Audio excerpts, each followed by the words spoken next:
Sajinudin dan teman-teman semuanya, ya, Kong dan teman-teman belakang ya. Best itu balada Egy Sujana, balad ya.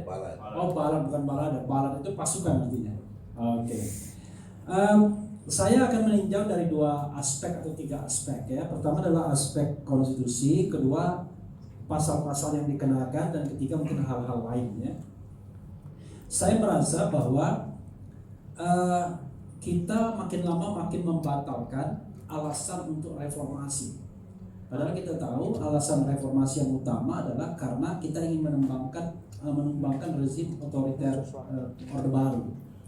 Dan itu memang dari sisi kajian sudah firm ya, bahwa pemerintahan Orde Baru adalah pemerintahan yang otoriter atau paling tidak non demokratis menurut Mahfud MD dalam disertasinya. Dan alasan untuk menumbangkan rezim itu ya karena memang mereka dianggap tidak menghargai hak asasi manusia, tidak menghargai konstitusi dan lain sebagainya. Nah, karena itu kemudian ada alasan untuk itu.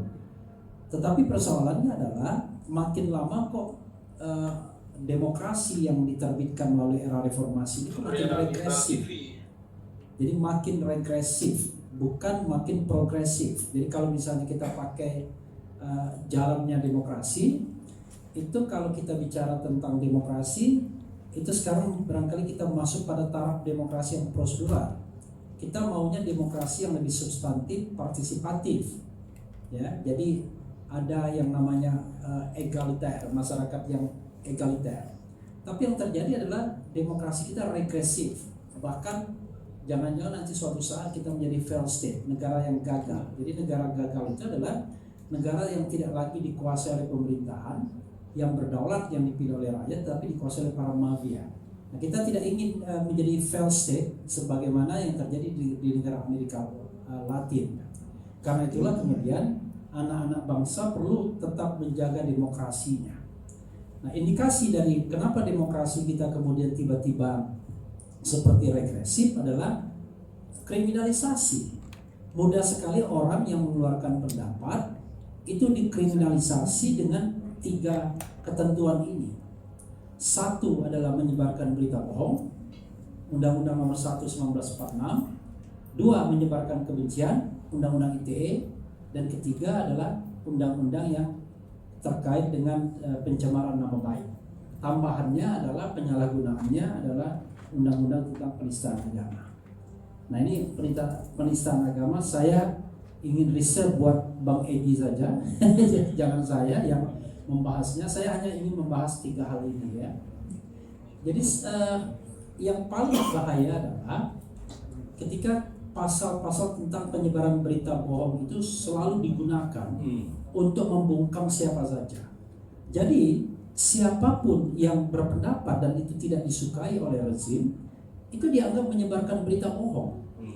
Bahkan pernah sebuah cara baca statistik itu pernah diadukan karena dianggap menyebarkan berita bohong. Saya ingat pernah pengaduan terhadap Greenpeace ya. Jadi Greenpeace itu bicara tentang deforestasi dan bicara statistik. Saya kasih contoh begini. Kalau zaman SBY deforestasinya 2, zaman Presiden Jokowi tambah 1, kan cara membacanya mudah. Kalau kita bicara tren penurunan, tapi kalau 2 belum diselesaikan, maka kumulasinya jadi 3, kan gitu. Itu kan cara membaca. Kenapa? Karena kan masa lalu harus diselesaikan juga. Masa kemudian wah itu urusan utang lo, kira-kira nggak begitu, kan nggak begitu pemerintahan. Pemerintahan itu harus betul-betul menyelesaikan masa lalu dan tidak mengulanginya pada masa sekarang. Maka cara bacanya adalah deforestasi kita bukan 2, bukan 1, tapi 3 karena kumulasi. Ini diadukan juga ke polisi menyebarkan berita bohong. Untuk pada waktu itu dicabut ya. Tapi kita ingat mimpi pun dilaporkan juga. Padahal saya memiliki pendapat ya karena sehari-hari saya mengamati ini, kita harus jelas berita bohong itu adalah seseorang tahu cerita dan berita yang sesungguhnya, tapi dia sebarkan berita versi bohongnya. Maka siapa yang menyebarkan berita bohong yang paling absurd itu? Ya salah satunya Sambo. Sambo itu jelas-jelas menyebarkan berita bohong dan gak kenal kan? dengan pasal berita bohong. Dia tahu berita yang sesungguhnya, tapi dia sebarkan berita bohongnya. Itu jelas. Jadi kalau kita misalnya ada berita yang masih spekulatif di masyarakat, gak bisa kita katakan itu berita bohong. Justru itu berita yang need clarification, yang butuh klarifikasi. Misalnya soal ijazah palsu, itu berita yang perlu klarifikasi. Dan klarifikasinya itu dalam berbagai forum, baik forum hukum maupun forum politik.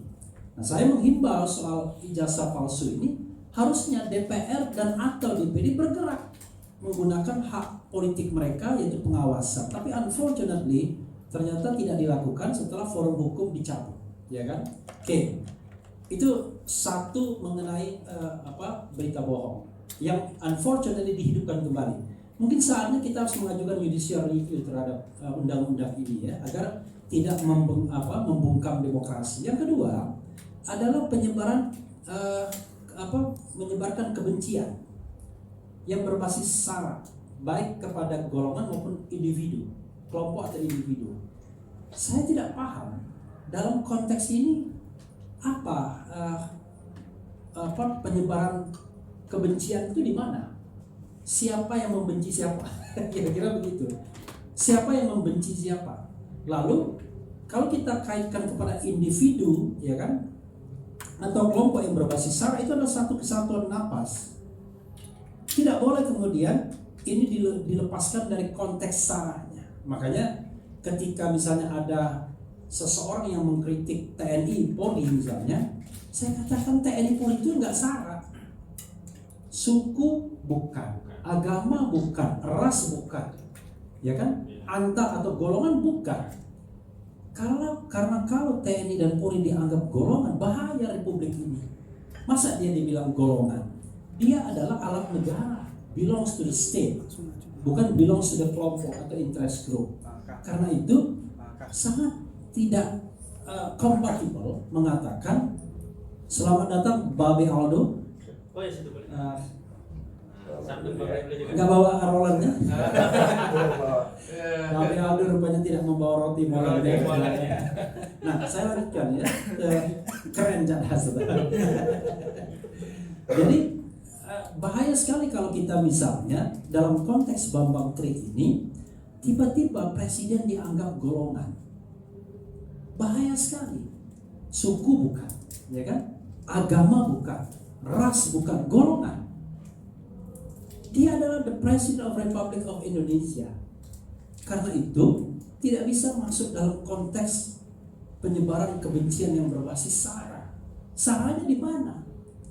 Justru kalau kita menganggap bahwa presiden itu adalah suku, bahaya. Agama apalagi? Ras nggak mungkin. Golongan sangat sempit. Kecuali presiden sendiri menyatakan bahwa dirinya adalah presiden golongan tertentu. Nggak mungkin kan? By constitution dia adalah presiden Republik Indonesia, presiden kita semua. Karena itu nggak pas juga. Saya tidak habis pikir kemudian alasan untuk memberlakukan penyebaran berita bohong dengan pasal ujaran kebencian yang berbasis sara. Saya melihat tidak ada legitimasinya. Nah, maka mungkin yang akan ditekankan adalah soal mubahalah ini yang dianggap melanggar ajaran agama atau melakukan penistaan agama, yang saya ingin membatasi biar Bang Edi yang akan lebih banyak ceritanya. Terakhir, kawan-kawan semua, ya kita kalau mau frankly speaking kan susah. Tapi nggak apa-apa, frankly speaking. Ini kan sederhana, ya kan? Kalau kita bicara tentang pembuktian, ini kan kita orang hukum semua. Pembuktian itu direct, ya kan? Bukan indirect. Kalau yang dipersoalkan ijazah, ya yang direct itu ya tunjukkan ijazahnya. Tapi ini kan indirect jadinya. Jadi ibarat kita ingin mengambil ikan, ya, bukan ikannya jadi pancing, tetapi sengaja diubek-ubek kolamnya biar ikannya lari. Mabok, lari, dan kemudian akhirnya kita tidak bisa mengambilnya karena sudah kacau kolamnya. Padahal kalau kemarin jernih kita berpikir, ya udah tinggal bawa, ya kan, melalui setnek, pembuktian dan lain sebagainya. Tetapi kalau itu ada, kalau sulit dilakukan itu yang menjadi persoalan, ya. Kalau sulit dilakukan itu yang menjadi persoalan.